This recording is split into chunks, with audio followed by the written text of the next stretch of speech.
जागते रहो।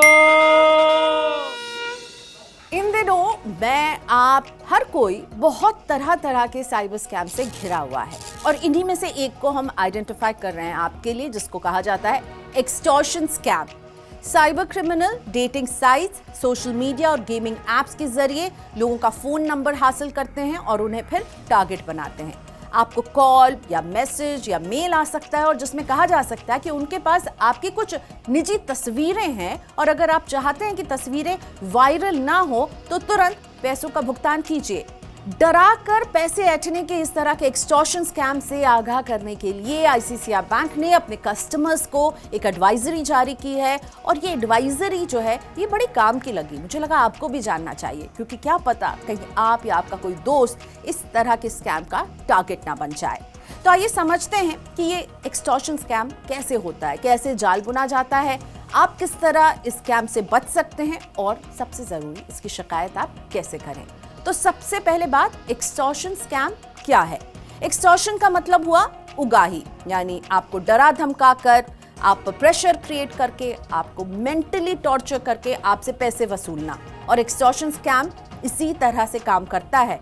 Cyber criminal लोगों को धमकी वाले मैसेज भेजते हैं, ईमेल करते हैं या फिर कॉल भी करते हैं और इस टोन में आपसे बात करेंगे, कहेंगे कि देखिए आपकी सेंसिटिव इंफॉर्मेशन हमारे पास है, आपकी कुछ प्राइवेट तस्वीरें और वीडियो हैं हमारे पास और अगर आप नहीं चाहते कि हम इन्हें पब्लिक करें तो पैसे दीजिए। आपके दोस्त, आपके परिवार, आपके ऑफिस के कुलीग, उन सब के बीच में शेयर करने की धमकी देते हैं। और इस तरह की ईमेल भेजने का मकसद केवल एक है, आपको डराना, ताकि आप डर के आप सोचे चलो मामले को रफा दफा करते हैं, पैसे देते हैं और केस बंद हो जाएगा। लेकिन ये सिलसिला आगे भी बढ़ता रहता है, इसीलिए आपको इससे बचना चाहिए। कैसे बचें? आईसीआईसीआई बैंक ने अपने ग्राहकों को एक ईमेल में बताया है। बैंक ने कहा है कि कुछ संकेत हैं जिन पर आप ध्यान देते हैं तो पता चल जाएगा कि आपके साथ स्कैम हो रहा है। इस तरह के कॉल, मैसेज या ईमेल में सेंडर या कॉलर आपसे ये कह सकता है कि वो किसी सरकारी डिपार्टमेंट से आपको फोन कर रहा है या फिर अपने आप को लोन रिकवरी एजेंट बताएगा या किसी ट्रस्टेड कंपनी के नाम पर कहेगा कि हम वहां से आपको फोन कर रहे हैं। आप वहीं सावधान हो जाइए। कई बार कॉल, मैसेज या ईमेल में सेंडर या कॉलर ये भी कहता है कि आपके नाम पर कोई लोन है, आपने पैसे नहीं दिए तो कानूनी कार्रवाई की जाएगी या आपको गिरफ्तार कर लिया जाएगा। यानी पूरा जोर यही रहता है कि आपको किसी तरह से डराया जाए। आगे कहेंगे कि मामला खत्म करने के लिए आप एक फीस या फाइन चुका दीजिए और मामला खत्म। वे आपसे पर्सनल इंफॉर्मेशन जैसे कि आपकी passport details, passport number, date of birth, bank की जानकारी भी मांग सकते हैं। झूठी अर्जेंसी पैदा करने के लिए आपसे ये भी कह सकते हैं कि तुरंत पैसे नहीं दिए तो पुलिस आपके घर आ जाएगी और आपको गिरफ्तार कर लेगी। इनसे आप कैसे बच सकते हैं ये समझिए। सबसे पहले, ऐसे कॉल जो आपको पैसे देने के लिए प्रेशर बना रहे हो, धमका रहे हो, उनसे डरिए मत। कॉल काट दीजिए, जवाब नहीं दीजिए, थक हार के वो फोन करना बंद कर देंगे। अगर ऐसा नहीं होता है तो फिर आपको क्या करना है आगे समझिए। गिफ्ट हैम्पर, वाउचर या वायर ट्रांसफर जैसे असामान्य तरीके से किसी को भी पेमेंट नहीं कीजिएगा। कॉलर अगर किसी का कॉन्टैक्ट डिटेल भेजकर कहे कि आप इसमें पेमेंट कीजिए या इनसे बात कीजिए तो उस पर कॉल कभी नहीं कीजिएगा।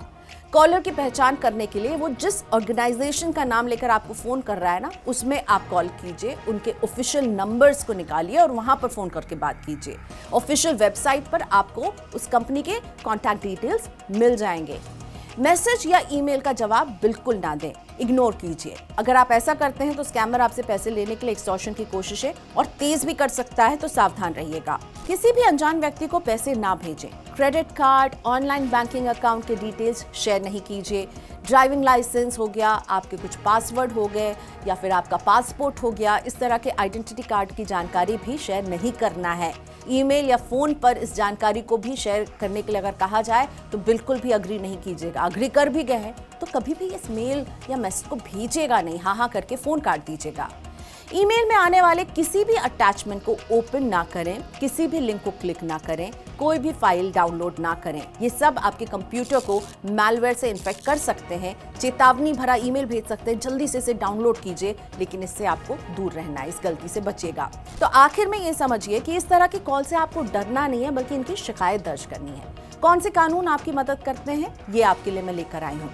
भारतीय न्याय संहिता की धारा 308 में कोई अगर एक्सटॉर्शन यानी डरा धमकाकर पैसे की वसूली करता है तो उसे 7 साल तक की जेल या जुर्माना या दोनों हो सकते हैं।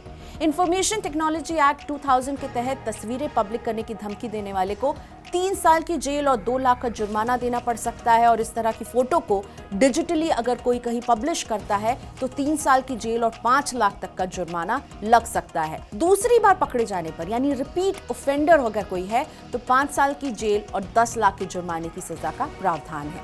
वैसे आप इनकी शिकायत ऑनलाइन घर बैठे कर सकते हैं। सरकार की 2 वेबसाइट इसमें आपकी मदद करेंगी। होम मिनिस्ट्री की cybercrime.gov.in और डिपार्टमेंट ऑफ टेलीकम्युनिकेशंस की sanchar-sathi.gov.in पर आप चक्षु पेज पर अपनी शिकायत दर्ज कर सकते हैं। तो केवल आप इनकी बात सुनकर इन्हें इग्नोर नहीं कीजिए, बल्कि अपनी शिकायत जरूर सरकार के प्लेटफॉर्म्स में कीजिए और आप पुलिस तक भी जा सकते हैं।